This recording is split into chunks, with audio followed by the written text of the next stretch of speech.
നമസ്കാരം. എജു world Kerala YouTube ചാനലിലേക്ക് എല്ലാവർക്കും സ്വാഗതം.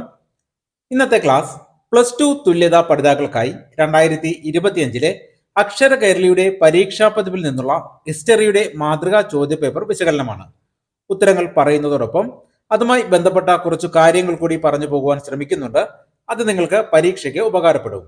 മാതൃകാ ചോദ്യപേപ്പറിലെ കുറച്ച് ചോദ്യങ്ങൾ പരീക്ഷയ്ക്ക് ചോദിക്കുവാൻ സാധ്യതയുണ്ട്. അതുകൊണ്ട് ക്ലാസ് മുഴുവനായും കാണുക. ഈ ചാനൽ ഇതുവരെ സബ്സ്ക്രൈബ് ചെയ്തിട്ടില്ലാത്തവർ സബ്സ്ക്രൈബ് ചെയ്ത് സപ്പോർട്ട് ചെയ്യുക. ക്ലാസുകൾ അപ്ലോഡ് ചെയ്യുമ്പോൾ തന്നെ നോട്ടിഫിക്കേഷൻ ലഭിക്കുവാൻ ബെൽ ബട്ടൺ കൂടി എനേബിൾ ചെയ്യുക. നിങ്ങളുടെ അഭിപ്രായങ്ങളും നിർദ്ദേശങ്ങളും കമന്റായി രേഖപ്പെടുത്തുക. അതോടൊപ്പം ക്ലാസ് ഇഷ്ടമായ ലൈക്കും ഷെയറും ചെയ്യാൻ മറക്കരുത്. ചോദ്യപേപ്പർ നോക്കാം. 1 മുതൽ 6 വരെയുള്ള ചോദ്യങ്ങളിൽ ഏതെങ്കിലും 4 ചോദ്യങ്ങൾക്ക് ഉത്തരം എഴുതുവാനാണ്. ഓരോന്നിനും ഓരോ സ്കോർ വീതമാണ്. ഒന്നാമത്തെ ചോദ്യം, താഴെ പറയുന്നവയിൽ ഗുരു നാനാക്കുമായി ബന്ധമുള്ളത് ഏത്? താഴെ പറയുന്നവയിൽ ഗുരു നാനാക്കുമായി ബന്ധമുള്ളത് ഏത്? ഓപ്ഷൻസ്: വചനങ്ങൾ, സിൽസിലകൾ, ഭജനകൾ, ഷെബാദുകൾ. ഉത്തരം ഷെബാദുകൾ. ഉത്തരം ഷെബാദുകൾ. പേജ് നമ്പർ 72 നോക്കുക. പഞ്ചാബിൽ ജനിച്ച ഗുരു നാനാക്ക് തന്റെ ചുറ്റും കണ്ട മോശമായ മതാചാരങ്ങളെയും അന്ധവിശ്വാസങ്ങളെയും കൂടാതെ യാഗങ്ങൾ, ആചാരപരമായ സ്നാനങ്ങൾ, വിഗ്രഹാരാധന, കഠിന നിഷ്ഠകൾ എന്നിവയെ ശക്തമായി എതിർത്തു. ജാതി വ്യവസ്ഥയെ എതിർത്ത അദ്ദേഹം ഏകദൈവാരാധനയ്ക്കാണ് പ്രാധാന്യം നൽകിയത്. പഞ്ചാബി ഭാഷയിൽ എഴുതിയ ഷെബാദ് എന്നറിയപ്പെടുന്ന കീർത്തനങ്ങളിലൂടെ അദ്ദേഹം തന്റെ ആശയങ്ങൾ പ്രകടിപ്പിച്ചു. അദ്ദേഹം തനിക്ക് ശേഷമുള്ള ഗുരുവായി നിയമിച്ചത് ശിഷ്യരിൽ ഒരാളായ അംഗദിനെയാണ്. ഒരു പുതിയ മതമുണ്ടാക്കുവാൻ അദ്ദേഹം ആഗ്രഹിച്ചിരുന്നില്ല. എന്നാൽ അദ്ദേഹത്തിന്റെ മരണശേഷം അനുയായികൾ സിഖ് മതത്തിന് രൂപം നൽകി. രണ്ടാമത്തെ ചോദ്യം, ഗരീബ് നവാസ് എന്നറിയപ്പെടുന്നത് ആര്? ഗരീബ് നവാസ് എന്നറിയപ്പെടുന്നത് ആര്? ഓപ്ഷൻസ്: ഖാജ മൊയ്നുദ്ദീൻ, ബസവണ്ണ, സുന്ദരാർ, അപ്പാർ. ഉത്തരം ഖാജ മൊയ്നുദ്ദീൻ. ഉത്തരം ഖാജ മൊയ്നുദ്ദീൻ. പേജ് നമ്പർ 69 നോക്കുക. സൂഫി വര്യന്മാരിൽ ഏറ്റവും പ്രധാനപ്പെട്ട ആളാണ് ഗരീബ് നവാസ് എന്നറിയപ്പെടുന്ന ഖാജ മൊയ്നുദ്ദീൻ ചിസ്തി. അജ്മീർ ദർഗയിലാണ് ഇദ്ദേഹം അന്ത്യവിശ്രമം കൊള്ളുന്നത്. മൂന്നാമത്തെ ചോദ്യം, കർണാടകത്തിലെ വീരശൈവ പ്രസ്ഥാനത്തിന്റെ സ്ഥാപകന്റെ പേരെഴുതുക. കർണാടകത്തിലെ വീരശൈവ പ്രസ്ഥാനത്തിന്റെ സ്ഥാപകന്റെ പേരെഴുതുക. ഓപ്ഷൻസ്: ആണ്ടാൾ, ബസവണ്ണ, കബീർ, മീരാബായി. ഉത്തരം ബസവണ്ണ. ഉത്തരം ബസവണ്ണ. പേജ് നമ്പർ 66 നോക്കുക. 12ാം നൂറ്റാണ്ടിൽ കർണാടകയിൽ രൂപമെടുത്ത ഭക്തി പ്രസ്ഥാനമായിരുന്നു വീരശൈവ പ്രസ്ഥാനം. ബസവണ്ണയാണ് ഈ പ്രസ്ഥാനത്തിന് നേതൃത്വം നൽകിയത്. ഇതിലെ ഒരു പോയിന്റ് കൂടി നോക്കാം. വീരശൈവ പ്രസ്ഥാനത്തിലെ അംഗങ്ങൾ ഏതു പേരിലാണ് അറിയപ്പെട്ടിരുന്നത് എന്നൊരു ചോദ്യം വരാൻ സാധ്യതയുണ്ട്. ലിംഗായത്തുകൾ. ലിംഗായത്തുകൾ എന്നാണ് വീരശൈവ പ്രസ്ഥാനത്തിലെ അംഗങ്ങൾ അറിയപ്പെട്ടിരുന്നത്. ആ പോയിന്റും കൂടി ഒന്ന് നോട്ട് ചെയ്യുക. നാലാമത്തെ ചോദ്യം, 4000 ദിവ്യ പ്രബന്ധം ആരുമായി ബന്ധപ്പെട്ടിരിക്കുന്നു? 4000 ദിവ്യ പ്രബന്ധം ആരുമായി ബന്ധപ്പെട്ടിരിക്കുന്നു? ഓപ്ഷൻസ്: നായനാർമാർ, വീരശൈവർ, ആഴ്വാർമാർ, സൂഫിസം. ഉത്തരം ആഴ്വാർമാർ. ഉത്തരം ആഴ്വാർമാർ. പേജ് നമ്പർ 65 നോക്കുക. CE 6ാം നൂറ്റാണ്ടിൽ ദക്ഷിണേന്ത്യയിലെ തമിഴ്നാട്ടിൽ രൂപം കൊണ്ട ഭക്തി പ്രസ്ഥാനങ്ങൾക്ക് നേതൃത്വം നൽകിയവരാണ് ആഴ്വാർമാരും നായനാർമാരും. ആഴ്വാർമാർ വിഷ്ണു ഭക്തരും നായനാർമാർ ശിവഭക്തരുമായിരുന്നു. 4000 ദിവ്യ പ്രബന്ധം ആഴ്വാർമാരുടെയും തേവാരം നായനാർമാരുടെയും കൃതികളാണ്. അടുത്തത് 5ാമത്തെ ചോദ്യം, പത്മാവത് എഴുതിയതാര്? പത്മാവത് എഴുതിയതാര്? ഓപ്ഷൻസ്: സമ്പന്താർ, അക്ബർ, മാലിക് മുഹമ്മദ് ജയ്സി, കബീർ. ഉത്തരം മാലിക് മുഹമ്മദ് ജയ്സി. ഉത്തരം മാലിക് മുഹമ്മദ് ജയ്സി. പേജ് നമ്പർ 70 നോക്കുക. ദൈവത്തോടുള്ള സ്നേഹം പ്രകടിപ്പിക്കുന്നതിനായി മാനവ സ്നേഹത്തെ ഒരു പ്രതീകമായി ഉപയോഗിച്ചുകൊണ്ട് മാലിക് മുഹമ്മദ് ജയ്സി രചിച്ച പ്രേമ കാവ്യമാണ് പത്മാവത്. 6ാമത്തെ ചോദ്യം, താരാട്ടുപാട്ടുകൾ അറിയപ്പെട്ടിരുന്നത് ഏത് പേരിലാണ് എന്നാണ് ചോദ്യം. താരാട്ടുപാട്ടുകൾ അറിയപ്പെട്ടിരുന്നത് ഏത് പേരിലാണ് എന്നാണ് ചോദ്യം. ഓപ്ഷൻസ്: വചനങ്ങൾ, ലൂരിനാമ, ഷാദിനാമ, സിയാറത്ത്. ഉത്തരം ലൂരിനാമ. ഉത്തരം ലൂരിനാമ. പേജ് നമ്പർ 70 നോക്കുക. സൂഫി ഭക്തി പാരമ്പര്യവുമായി ബന്ധപ്പെട്ട ചോദ്യമാണ്. സൂഫികളുടെ രചനകളായ താരാട്ടുപാട്ടുകൾ ലൂരിനാമ എന്ന പേരിലും വിവാഹ ഗാനങ്ങൾ ഷാദിനാമ എന്ന പേരിലുമാണ് അറിയപ്പെട്ടിരുന്നത്. അടുത്തത് 7ാമത്തെ ചോദ്യം. 7ാമത്തെ ചോദ്യം ചേരുംപടി ചേർക്കുവാനാണ്. എ കോളത്തിന് അനുയോജ്യമായവ ബി കോളത്തിൽ നിന്ന് കണ്ടെത്തി എഴുതുക. എ കോളത്തിൽ തന്നിരിക്കുന്നത് മെഗസ്തനീസ്, കൗഡില്യൻ, ഹരിസേനൻ, ജെയിംസ് പ്രിൻസെപ്പ്. ബി കോളത്തിൽ ബ്രാഹ്മി ലിപി, അലഹാബാദ് സ്തംഭലിഖിതം, ഇൻഡിക്ക, അർത്ഥശാസ്ത്രം. ഇനി ഇതൊന്ന് ചേരുംപടി ചേർക്കാം. Megasthenes Indica, Megasthenes Indica. കൗഡില്യൻ അർത്ഥശാസ്ത്രം, കൗഡില്യൻ അർത്ഥശാസ്ത്രം. ഇത് രണ്ടും പേജ് നമ്പർ 28 മൗര്യ സാമ്രാജ്യത്തെക്കുറിച്ച് വിവരിക്കുന്ന ഭാഗത്തു നിന്നുള്ള ചോദ്യമാണ്. ഈ രണ്ട് ഗ്രന്ഥങ്ങളിലും മൗര്യ സാമ്രാജ്യത്തെക്കുറിച്ചും മൗര്യഭരണ സംവിധാനങ്ങളെക്കുറിച്ചും വിവരിക്കുന്നുണ്ട്. അതുപോലെ ബുദ്ധ ജൈന കൃതികളിലും മൗര്യ സാമ്രാജ്യത്തെക്കുറിച്ച് പരാമർശിക്കുന്നുണ്ട്. മെഗസ്തനീസിന്റെ ഇൻഡിക്കയിൽ കേരളത്തെക്കുറിച്ചും പരാമർശിക്കുന്നുണ്ട്. ഇത് പാഠഭാഗത്തിലില്ല, ഒന്ന് മനസ്സിലാക്കുവാൻ പറഞ്ഞതേ ഉള്ളൂ. ചേരുംപടി ചേർക്കാനുള്ളതിൽ അടുത്തത് ഹരിസേനൻ അലഹാബാദ് സ്തംഭലിഖിതം, ഹരിസേനൻ അലഹാബാദ് സ്തംഭലിഖിതം. പേജ് നമ്പർ 29 നോക്കുക. സമുദ്രഗുപ്തനെ പറ്റി വിവരങ്ങൾ നൽകുന്ന അലഹാബാദ് സ്തംഭലിഖിതം രചിച്ചത് ഹരിസേനനാണ്. ഇതിൽ സമുദ്രഗുപ്തന്റെ സൈനിക വിജയങ്ങളെ പരാമർശിക്കുന്നു. അടുത്തത് ജെയിംസ് പ്രിൻസപ്പ് ബ്രാഹ്മി ലിപി, ജെയിംസ് പ്രിൻസപ്പ് ബ്രാഹ്മി ലിപി. പേജ് നമ്പർ 25 നോക്കുക. അശോകന്റെ ശിലാശാസനങ്ങളിൽ ഉപയോഗിച്ചിരുന്ന ബ്രാഹ്മി ലിപി നൂറ്റാണ്ടുകളായി ആളുകൾക്ക് വായിക്കാൻ കഴിയാതിരുന്ന ലിപിയായിരുന്നു. ജെയിംസ് പ്രിൻസപ്പ് ബ്രാഹ്മി ലിപി കണ്ടെത്തുകയും അതിന്റെ അർത്ഥം മനസ്സിലാക്കുകയും ചെയ്തു. അതിൽ പിയദശി എന്ന പേരിൽ പരാമർശിച്ചിരിക്കുന്നത് അശോക ചക്രവർത്തിയാണെന്ന് അദ്ദേഹം കണ്ടെത്തി. അദ്ദേഹത്തിന്റെ ഈ കണ്ടെത്തൽ പുരാതന ഇന്ത്യ ചരിത്രത്തിലേക്കുള്ള വാതിൽ തുറന്നു. ഇനി ചേരുംപടി ചേർക്കാനുള്ളത് ഒന്നുകൂടി നോക്കാം. Megasthenes Indica, Megasthenes Indica. കൗഡില്യൻ അർത്ഥശാസ്ത്രം, കൗഡില്യൻ അർത്ഥശാസ്ത്രം. ഹരിസേനൻ അലഹാബാദ് സ്തംഭലിഖിതം, ഹരിസേനൻ അലഹാബാദ് സ്തംഭലിഖിതം. ജെയിംസ് പ്രിൻസപ്പ് ബ്രാഹ്മി ലിപി, ജെയിംസ് പ്രിൻസപ്പ് ബ്രാഹ്മി ലിപി. എട്ടാമത്തെ ചോദ്യം, ചുവടെ തന്നിരിക്കുന്നവയെ കാലഗണനാ ക്രമത്തിൽ എഴുതുക, ചുവടെ തന്നിരിക്കുന്നവയെ കാലഗണനാ ക്രമത്തിൽ എഴുതുക. ചുവടെ തന്നിരിക്കുന്നത് നോക്കാം. ഉപ്പു സത്യാഗ്രഹം, ചമ്പാരൻ സത്യാഗ്രഹം, ക്വിറ്റ് ഇന്ത്യ പ്രസ്ഥാനം, കേഡാ സമരം. ഈ പ്രധാനപ്പെട്ട സംഭവങ്ങളുടെ വർഷങ്ങളൊന്ന് പഠിച്ചു വെക്കുക. ഇവിടെ തന്നിരിക്കുന്നതിന്റെ വർഷങ്ങളൊന്ന് നോക്കാം. ഉപ്പു സത്യാഗ്രഹം 1930, ചമ്പാരൻ സത്യാഗ്രഹം 1917, ക്വിറ്റ് ഇന്ത്യ പ്രസ്ഥാനം 1942, കേഡാ സമരം 1918. ഇനി ഇതൊന്ന് കാലഗണനാക്രമത്തിൽ എഴുതാം. 1 ചമ്പാരൻ സത്യാഗ്രഹം, 2 കേഡാ സത്യാഗ്രഹം, 3 ഉപ്പ് സത്യാഗ്രഹം, 4 ക്വിറ്റ് ഇന്ത്യ സമരം. ഈ ക്രമത്തിൽ വേണം എഴുതാൻ. ഇതുകൂടാതെ പേജ് നമ്പർ 153 കൊടുത്തിരിക്കുന്ന ടൈം ലൈൻ നല്ലതുപോലെ പഠിക്കുക. അതിൽ നിന്നും പ്രധാനപ്പെട്ട വർഷങ്ങളും സംഭവങ്ങളും മനസ്സിലാക്കുക. 9ാമത്തെ ചോദ്യം, തന്നിരിക്കുന്ന പ്രാചീന ഇന്ത്യയുടെ രൂപരേഖയിൽ ചുവടെ തന്നിരിക്കുന്ന സ്ഥലങ്ങൾ അടയാളപ്പെടുത്തുക. തന്നിരിക്കുന്ന പ്രാചീന ഇന്ത്യയുടെ രൂപരേഖയിൽ ചുവടെ തന്നിരിക്കുന്ന സ്ഥലങ്ങൾ അടയാളപ്പെടുത്തുക. അടയാളപ്പെടുത്തുവാൻ തന്നിരിക്കുന്ന സ്ഥലങ്ങൾ നോക്കാം. ഡൽഹി, ഝാൻസി, ആറ, കാൺപൂർ. ചോദ്യപേപ്പറിന്റെ കൂടെ തരുന്ന മാപ്പിൽ കൃത്യമായി തന്നെ അടയാളപ്പെടുത്തുക. ഇത് 1857 വിപ്ലവം എന്ന പാഠഭാഗത്തിലെ 135ാമത്തെ പേജിൽ കൊടുത്തിരിക്കുന്ന മാപ്പാണ്. ഇത് തന്നെയാണ് ചോദിക്കുന്നതെങ്കിൽ സ്ക്രീനിൽ കാണുന്നത് പോലെ അടയാളപ്പെടുത്തുക.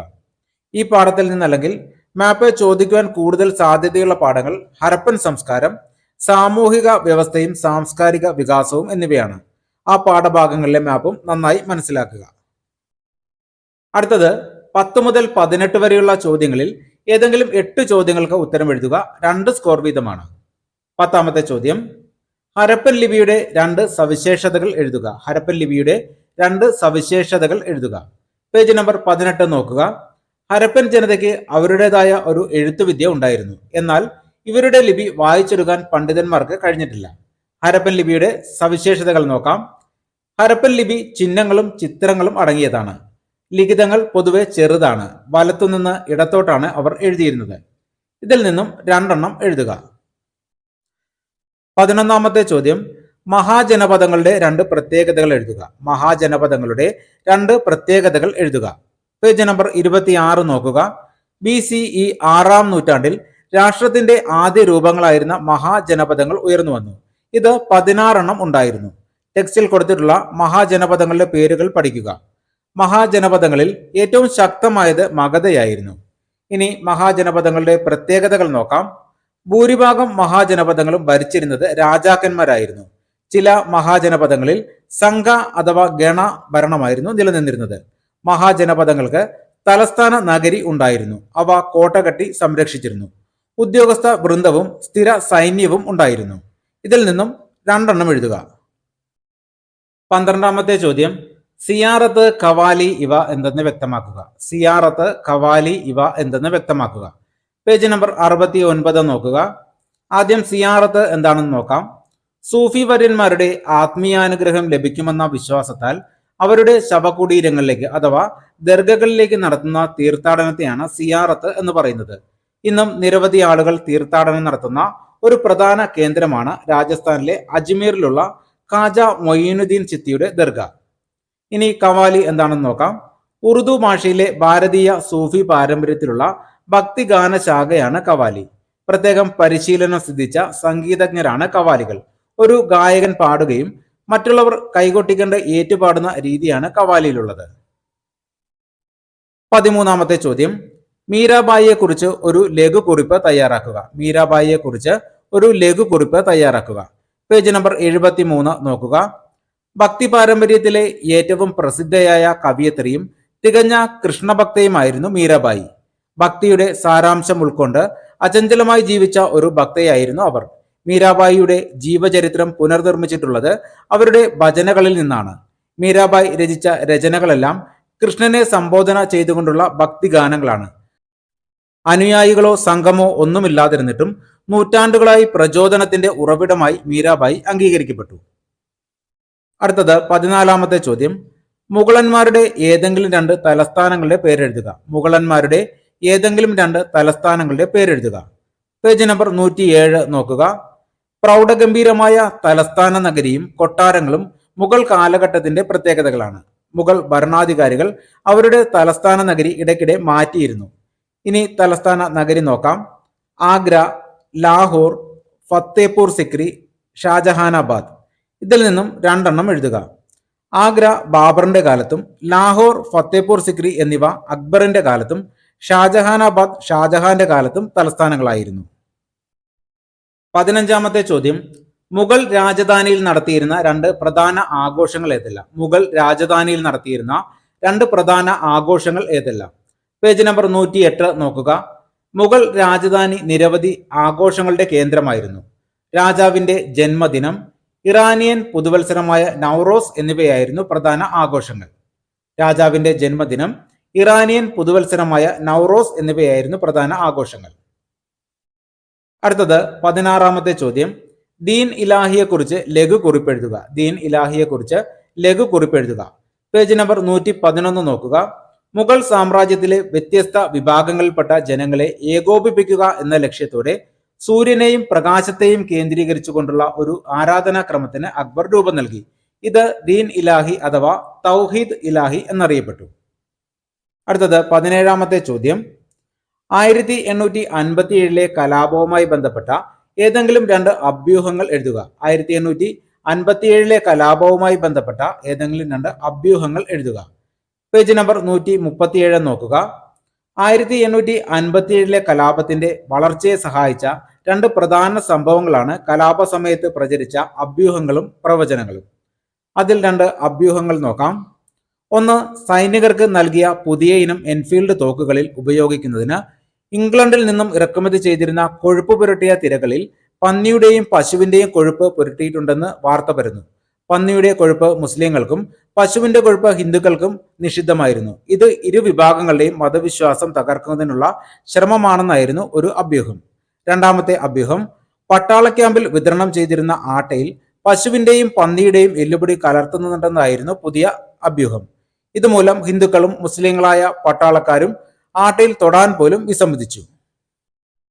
18ാമത്തെ ചോദ്യം, ഏതെങ്കിലും രണ്ട് തിണകളുടെ പേരെഴുതുക. ഏതെങ്കിലും രണ്ട് തിണകളുടെ പേരെഴുതുക. പേജ് നമ്പർ 168 നോക്കുക. ഭൂമിശാസ്ത്രപരമായ ഘടനകളുടെ അടിസ്ഥാനത്തിൽ വിഭജിച്ച ഭൂപ്രദേശങ്ങളെയാണ് തിണകൾ എന്നതുകൊണ്ട് അർത്ഥമാക്കുന്നത്. ഓരോ തിണയിലും അതിന്റെ സ്വഭാവമനുസരിച്ച് വ്യത്യസ്തമായ പ്രകൃതി സമ്പത്തുകളും കാലാവസ്ഥയും കാണാം. ഇതിന്റെ അടിസ്ഥാനത്തിൽ അതിലെ ജനങ്ങളുടെ ജീവിത രീതിയും സംസ്കാരവും നിർവചിക്കപ്പെടുന്നു. കുറിഞ്ചി, മുല്ലൈ, പാലൈ, മരുതം, നെയ്തൽ എന്നിവയാണ് പ്രധാന തിണകൾ. ഇതിൽ നിന്നും രണ്ടെണ്ണം എഴുതുക. ഇനി ആ തിണകളെ കുറിച്ചൊന്ന് നോക്കാം. കുറിഞ്ചി പർവ്വത പ്രദേശം, മുല്ലൈ വനപ്രദേശം, പാലൈ വരണ്ട പ്രദേശം, മരുതം നദീതടം, നെയ്തൽ തീരപ്രദേശം എന്നിങ്ങനെയായിരുന്നു. പേജ് നമ്പർ 168 തിണകളെ കുറിച്ചുള്ള പട്ടിക നന്നായി പഠിക്കുക. അടുത്തത് 19 മുതൽ 21 വരെയുള്ള ചോദ്യങ്ങളിൽ ഏതെങ്കിലും രണ്ടെണ്ണത്തിന് ഉത്തരം എഴുതുവാനാണ്. 3 സ്കോർ വീതമാണ്. 19ാമത്തെ ചോദ്യം, ബുദ്ധമത സംഘത്തെക്കുറിച്ച് ലഘുകുറിപ്പ് എഴുതുക. ബുദ്ധമത സംഘത്തെക്കുറിച്ച് ലഘുകുറിപ്പ് എഴുതുക. പേജ് നമ്പർ 46 നോക്കുക. ബുദ്ധമത പ്രചരണത്തിനും ധർമ്മോപദേശത്തിനുമായി ശിഷ്യരായ സന്യാസിമാരെ ഉൾപ്പെടുത്തി ശ്രീബുദ്ധൻ രൂപീകരിച്ച സംഘടനയാണ് ബുദ്ധമത സംഘം. സമൂഹത്തിലെ വിവിധ വിഭാഗം ജനങ്ങൾ ഇതിൽ അംഗങ്ങളായിരുന്നു. സംഘത്തിനകത്ത് എല്ലാവരും തുല്യരായിരുന്നു. സംഘ നിയമങ്ങൾ അനുസരിക്കാൻ എല്ലാവരും ബാധ്യസ്ഥരായിരുന്നു. ലളിതമായ ജീവിതമാണ് സംഘാംഗങ്ങൾ നയിക്കേണ്ടിയിരുന്നത്. അടുത്തത് 20ാമത്തെ ചോദ്യം, ജാലിയൻ വാലാബാഗ് കൂട്ടക്കൊലയെക്കുറിച്ച് ചുരുക്കി വിവരിക്കുക. ജാലിയൻ വാലാബാഗ് കൂട്ടക്കൊലയെക്കുറിച്ച് ചുരുക്കി വിവരിക്കുക. പേജ് നമ്പർ 151 നോക്കുക. റൗലറ്റ് നിയമങ്ങൾക്കെതിരെയുള്ള പ്രതിഷേധങ്ങളിൽ ഏറ്റവും ശക്തമായതായിരുന്നു ജാലിയൻ വാലാബാഗ് ദുരന്തം. കോൺഗ്രസ് നേതാക്കന്മാരായ ഡോക്ടർ സത്യപാൽ, ഡോക്ടർ സൈഫുദ്ദീൻ കിച്ചിലു എന്നിവരെ അറസ്റ്റ് ചെയ്തതിൽ പ്രതിഷേധിച്ച് 1919 ഏപ്രിൽ 13 വലിയൊരു ജനക്കൂട്ടം പഞ്ചാബിലെ അമൃത്സറിലെ ജാലിയൻ വാലാബാഗിൽ തടിച്ചുകൂടി. എന്നാൽ ബ്രിട്ടീഷ് പട്ടാള മേധാവിയായിരുന്ന ജനറൽ ഡയർ സൈന്യമായി വന്ന് നിരായുധരായ ഈ ജനക്കൂട്ടത്തിന് നേരെ നിറയൊഴിച്ചു. നിരവധി പേർ മരിക്കുകയും വളരെയധികം പേർക്ക് പരിക്കേൽക്കുകയും ചെയ്തു. ഇതാണ് ജാലിയൻ വാലാബാഗ് കൂട്ടക്കൊല. 21ാമത്തെ ചോദ്യം, ഇന്ത്യ വിഭജനം സ്ത്രീകളെ എപ്രകാരമാണ് ബാധിച്ചത്? ഇന്ത്യ വിഭജനം സ്ത്രീകളെ എപ്രകാരമാണ് ബാധിച്ചത്? പേജ് നമ്പർ 162 നോക്കുക. 1947 ഇന്ത്യ വിഭജനത്തിന്റെ ഏറ്റവും ക്രൂരമായ ഇരകളായിരുന്നു സ്ത്രീകൾ. വിഭജനകാലത്ത് നടന്ന കലാപങ്ങൾ, ഭീകരത, ഭിന്നത എന്നിവയിൽ സ്ത്രീകൾ എളുപ്പം ഇരകളായി മാറി.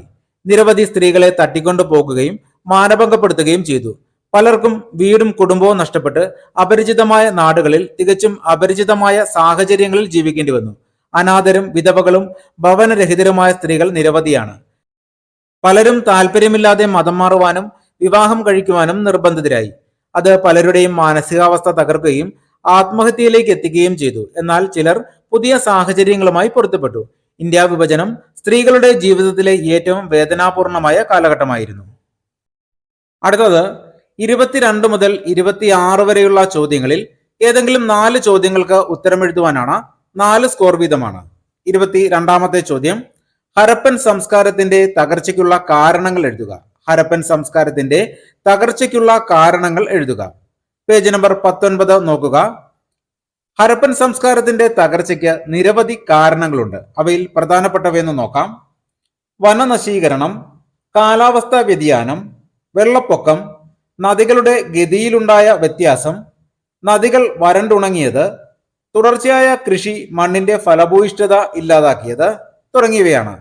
ഇതുകൂടാതെ പുറമേ നിന്നുള്ള ആക്രമണങ്ങളും ഹരപ്പൻ സംസ്കാരത്തിന്റെ തകർച്ചയ്ക്ക് കാരണമായിട്ടുണ്ടെന്ന് പുരാവസ്തു ഗവേഷകനായ മോർട്ടിമർ വീലർ അഭിപ്രായപ്പെട്ടിട്ടുണ്ട്. ഹരപ്പൻ സംസ്കാരത്തെക്കുറിച്ച് മറ്റൊരു പോയിന്റ് കൂടി നോക്കാം. ഹരപ്പൻ നാഗരികതയെക്കുറിച്ചുള്ള ആദ്യകാല പഠനങ്ങൾക്ക് നേതൃത്വം നൽകിയത് അലക്സാണ്ടർ കണ്ണിങ്ഹാം ആയിരുന്നു. അലക്സാണ്ടർ കണ്ണിങ്ഹാം, ആ പേരും കൂടി ഒന്ന് ഓർത്തു വെക്കുക. 23ാമത്തെ ചോദ്യം, ചിഷ്തി കാൻഗയിലെ ജീവിതം വിവരിക്കുക. ചിഷ്തി കാൻഗയിലെ ജീവിതം വിവരിക്കുക. പേജ് നമ്പർ 68 നോക്കുക. ചിഷ്തി കാൻഗയിലെ ജീവിതത്തിന്റെ പ്രത്യേകതകൾ നോക്കാം. സാമൂഹിക ജീവിതത്തിന്റെ കേന്ദ്രങ്ങളായിരുന്നു കാൻഗകൾ. അന്തേവാസികളും സന്ദർശകരും താമസിക്കുവാനും പ്രാർത്ഥിക്കുവാനും ഉപയോഗിക്കുന്ന ഒരു വലിയ ഹാളും കൂടാതെ നിരവധി മുറികളുമുള്ള ഒന്നായിരുന്നു കാൻഗകൾ. ഷെയ്ഖിന്റെ കുടുംബാംഗങ്ങളും ശിഷ്യന്മാരും അടങ്ങുന്നതായിരുന്നു അന്തേവാസികൾ. ഹാളിന്റെ മേൽപ്പുരയിലുള്ള ഒരു ചെറിയ മുറിയിലാണ് ഷെയ്ഖ് താമസിച്ചിരുന്നത്. ഇവിടെ വെച്ച് രാവിലെയും വൈകുന്നേരവും അദ്ദേഹം സന്ദർശകരെ കണ്ടിരുന്നു. എല്ലാവർക്കും ആഹാരം നൽകാൻ പാകത്തിൽ ഒരു തുറന്ന അടുക്കള കാൻഗയിലുണ്ടായിരുന്നു. ഷെയ്ഖിനെ ആദരിക്കുക, സന്ദർശകർക്ക് വെള്ളം കൊടുക്കുക, പുതിയ അംഗങ്ങളുടെ ശിരസ് മുണ്ടനം ചെയ്യുക, യോഗാഭ്യാസങ്ങൾ നടത്തുക എന്നിവയായിരുന്നു കാൻഗയിലെ ആചാരങ്ങൾ. അടുത്തത് 24ാമത്തെ ചോദ്യം, വിജയനഗരത്തിലെ അമരനായകന്മാരെ കുറിച്ച് വിവരിക്കുക. വിജയനഗരത്തിലെ അമരനായകന്മാരെ കുറിച്ച് വിവരിക്കുക. പേജ് നമ്പർ 81 നോക്കുക. വിജയനഗര സാമ്രാജ്യത്തിലെ സൈനിക മേധാവികളായിരുന്നു അമരനായകന്മാർ. വിജയനഗര രാജാക്കന്മാർ ഈ അമരൻ നായകന്മാർക്ക് ഭരിക്കുവാനായി ചില പ്രദേശങ്ങൾ നൽകി.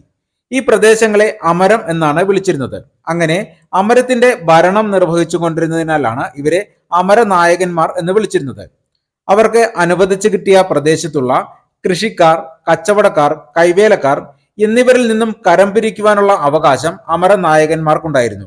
ഇങ്ങനെ ലഭിക്കുന്ന നികുതിയുടെ ഒരു ഭാഗം അവർ സ്വന്തം ആവശ്യങ്ങൾക്കായി ഉപയോഗിച്ചിരുന്നു. സ്വന്തമായി സൈന്യമുണ്ടായിരുന്ന ഇവർ രാജാക്കന്മാർക്ക് സൈനിക സഹായവും നൽകിയിരുന്നു. 25-ാമത്തെ ചോദ്യം, മഹാശിലാ സ്മാരകങ്ങളെ കുറിച്ച് വിവരിക്കുക. മഹാശിലാ സ്മാരകങ്ങളെ കുറിച്ച് വിവരിക്കുക. പേജ് നമ്പർ 167 നോക്കുക. മഹാശിലാ സ്മാരകങ്ങൾ എന്നത് വലിയ കല്ലുകൾ ഉപയോഗിച്ച് നിർമ്മിച്ച പുരാതന സംസ്കാരങ്ങളുടെ സ്മാരകങ്ങളെയാണ് സൂചിപ്പിക്കുന്നത്. ഇത് പ്രധാനമായും ശ്മശാന സംസ്കാരങ്ങളുമായി ബന്ധപ്പെട്ടിരുന്നു. BCE 500-നും CE 500-നും ഇടയിലുള്ള കാലഘട്ടമാണ് മഹാശിലാ കാലഘട്ടം എന്നറിയപ്പെടുന്നത്. മഹാശിലാ സ്മാരകങ്ങളെ കുറിച്ച് നോക്കാം. ശവശരീരങ്ങൾ അടക്കം ചെയ്യുന്നതിന് വ്യത്യസ്ത രീതികളാണ് അക്കാലത്ത് പ്രചാരത്തിലുണ്ടായിരുന്നത്. നന്നങ്ങാടികൾ, കാൽവളയം, കന്മേശ, കല്ലറകൾ, മുനിയറ, തൊപ്പിക്കല്ല്, കുടക്കല്ല്, കൽത്തൊട്ടി, നാട്ടുകല്ല് എന്നിവയാണ് പ്രധാന മഹാശിലാ സ്മാരകങ്ങൾ. മഹാശിലാ സ്മാരകങ്ങളുടെ പരിശോധനയിൽ നിന്നും ഇരുമ്പുപകരണങ്ങൾ ഇക്കാലത്തെ വ്യാപകമായി ഉപയോഗിച്ചിരുന്നതായി കണ്ടെത്തിയിട്ടുണ്ട്. അതിനാൽ ഈ കാലഘട്ടത്തെ കേരളത്തിലെ ഇരുമ്പ് യുഗം എന്ന് വിശേഷിപ്പിക്കുന്നു. ഇക്കാലത്ത് കേരളം തമിഴകത്തിന്റെ ഭാഗമായിരുന്നു. ഇപ്പോഴത്തെ കേരളം, തമിഴ്നാട്, കർണാടകം, ആന്ധ്രാപ്രദേശിന്റെ ദക്ഷിണ ഭാഗം എന്നിവയാണ് തമിഴകത്തിൽ ഉൾപ്പെട്ടിരുന്നത്. തമിഴകത്തിന്റെ ഭാഗമായിരുന്നപ്പോൾ കേരളത്തിന്റെ വടക്ക് ഏഴിമലയിലെ നന്നാർമാരും തെക്ക് ആയ് രാജാക്കന്മാരും മധ്യഭാഗത്തെ ചേര രാജാക്കന്മാരുമായിരുന്നു ഭരണം നടത്തിയിരുന്നത്. 26-ാമത്തെ ചോദ്യം, ക്യാബിനറ്റ് മിഷന്റെ നിർദ്ദേശങ്ങൾ പട്ടികപ്പെടുത്തുക. ക്യാബിനറ്റ് മിഷന്റെ നിർദ്ദേശങ്ങൾ പട്ടികപ്പെടുത്തുക. പേജ് നമ്പർ 161 നോക്കുക. ആദ്യം ക്യാബിനറ്റ് മിഷൻ എന്താണെന്ന് നോക്കാം.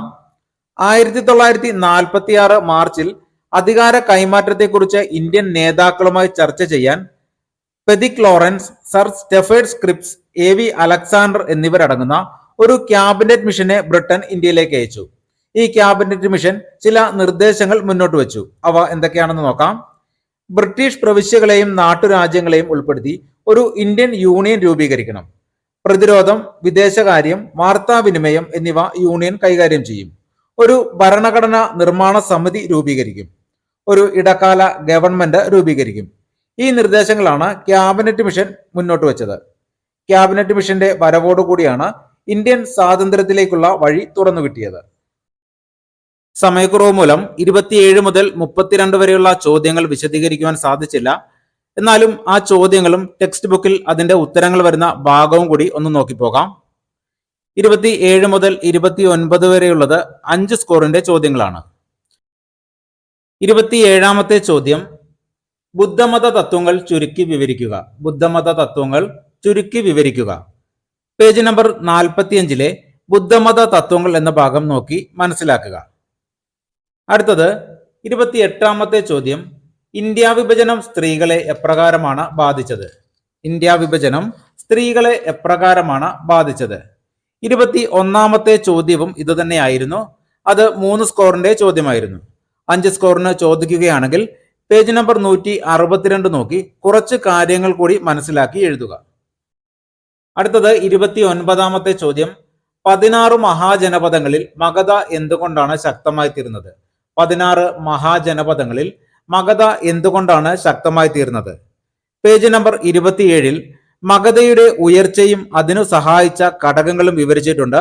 നോക്കി മനസ്സിലാക്കുക. അടുത്തത് 30 മുതൽ 32 വരെയുള്ള ചോദ്യങ്ങൾ 8 സ്കോറിന്റെ ചോദ്യങ്ങളാണ്. നോക്കാം. 30-ാമത്തെ ചോദ്യം, മോഹൻജൊദാരോയിലെ നഗരാസൂത്രണത്തെക്കുറിച്ച് വിവരിക്കുക. മോഹൻജൊദാരോയിലെ നഗരാസൂത്രണത്തെക്കുറിച്ച് വിവരിക്കുക. പേജ് നമ്പർ 12 മുതൽ 14 വരെ മോഹൻജൊദാരോയിലെ നഗരാസൂത്രണത്തെക്കുറിച്ച് വിവരിച്ചിട്ടുണ്ട്. ഇമ്പോർട്ടന്റ് ആണ്, നോക്കി മനസ്സിലാക്കുക. 31-ാമത്തെ ചോദ്യം, 1857-ലെ കലാപത്തിന്റെ കാരണങ്ങൾ വ്യക്തമാക്കുക. 1857-ലെ കലാപത്തിന്റെ കാരണങ്ങൾ വ്യക്തമാക്കുക. പേജ് നമ്പർ 138 മുതൽ നോക്കുക. 1857-ലെ കലാപത്തിലേക്ക് നയിച്ച കാരണങ്ങൾ ഓരോന്നായി വിശദീകരിക്കുന്നുണ്ട്. വായിച്ച് മനസ്സിലാക്കുക. അടുത്തത് 32-ാമത്തെ ചോദ്യം, മഹാത്മാഗാന്ധിയുടെ നേതൃത്വത്തിൽ നടന്ന പ്രധാനപ്പെട്ട സമരങ്ങളെ കുറിച്ച് വിവരിക്കുക. മഹാത്മാഗാന്ധിയുടെ നേതൃത്വത്തിൽ നടന്ന പ്രധാനപ്പെട്ട സമരങ്ങളെ കുറിച്ച് വിവരിക്കുക. മഹാത്മാഗാന്ധിയും ദേശീയ പ്രസ്ഥാനവും എന്ന പാഠഭാഗത്ത് 150 മുതൽ 152 വരെയുള്ള പേജുകളിൽ മഹാത്മാഗാന്ധി നേതൃത്വം നൽകിയ നിരവധി സമരങ്ങൾ വിശദീകരിക്കുന്നുണ്ട്. നോക്കി മനസ്സിലാക്കുക. ഈ ക്ലാസ് ഇവിടെ പൂർണ്ണമാവുകയാണ്. ഇതുപോലെയുള്ള ക്ലാസുകൾ തുടർന്നും ലഭിക്കുവാൻ ചാനൽ സബ്സ്ക്രൈബ് ചെയ്ത് സപ്പോർട്ട് ചെയ്യുക. പുതിയ ക്ലാസുകൾ അപ്ലോഡ് ചെയ്യുമ്പോൾ തന്നെ നോട്ടിഫിക്കേഷൻ ലഭിക്കാൻ ബെൽ ബട്ടൺ കൂടി എനേബിൾ ചെയ്യുക. നിങ്ങളുടെ അഭിപ്രായങ്ങളും നിർദ്ദേശങ്ങളും കമന്റായി രേഖപ്പെടുത്തുക. ക്ലാസ് ഇഷ്ടമായാൽ ലൈക്കും ഷെയറും ചെയ്യാൻ മറക്കരുത്. നന്ദി, നമസ്കാരം.